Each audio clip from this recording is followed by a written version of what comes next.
अस्सलाम वालेकुम, welcome to my kitchen. आज आपके साथ मैं इमली और खजूर की खट्टी मीठी चटनी की रेसिपी शेयर करूंगी। बहुत ही डिलीशियस बनती है। आप इसे दही बलों के चना चाट के साथ, पकौड़ों और समोसों के साथ सर्व कर सकते हैं और आप इसे आराम से फ्रिज में 1 से 1.5 माह तक स्टोर भी कर सकते हैं। सबसे पहले हमें इमली और आलू बुखारे को भिगोना होगा। तो यहाँ पे मैंने 250 ग्राम खजूर ली है और इसमें से सीड्स निकाल दिए हैं।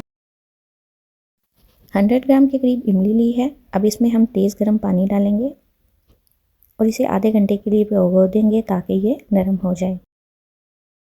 आधे घंटे के बाद दोनों चीज़ें काफ़ी हद तक नरम हो चुकी हैं। खजूर भी नरम हो चुकी है और इमली भी काफ़ी हद तक नरम हो चुकी है। इसे हम पानी के साथ ही ब्लेंडर जग में डालेंगे और इमली को हम स्ट्रेन करेंगे क्योंकि हमने इमली के सीड्स अलग करने हैं और इमली का हमें सिर्फ पानी चाहिए। एक दफ़ा अच्छी तरह स्ट्रेन करने के बाद इसे दोबारा प्याली में निकालेंगे और बिल्कुल थोड़ा सा पानी शामिल करके इसे दोबारा से स्ट्रेन करेंगे। 3 दफ़ा में ये मैं स्टेप दोहराऊंगी।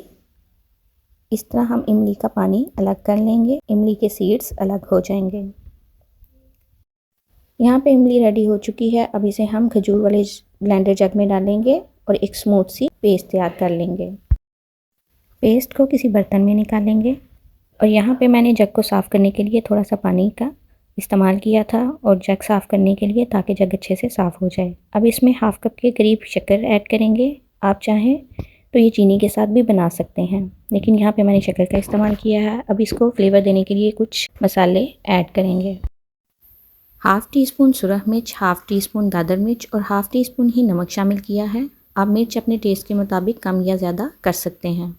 1 टेबलस्पून चीनी ऐड की है। चीनी इसलिए ऐड की है कि इसमें एक शाइन सी लाने के लिए, क्योंकि गुड़ वाली चटनी में शाइन नहीं आएगी और मार्केट से जो चटनी खरीदी जाती है उसमें एक शाइन होती है, इसलिए 1 टेबलस्पून चीनी का इस्तेमाल किया है। हम इसे पहले मीडियम टू हाई फ्लेम पे जोश दिलाएंगे। जब चटनी को जोश आ जाएगा तो मीडियम टू लो फ्लेम पे 8 से 10 मिनट के लिए पकने के लिए रख देंगे। अब इसमें मैं 1/4 टीस्पून से भी कम फूड कलर शामिल कर रही हूँ। यहाँ पे मैंने रेड फूड कलर का इस्तेमाल किया है सिर्फ चटनी को कलर देने के लिए।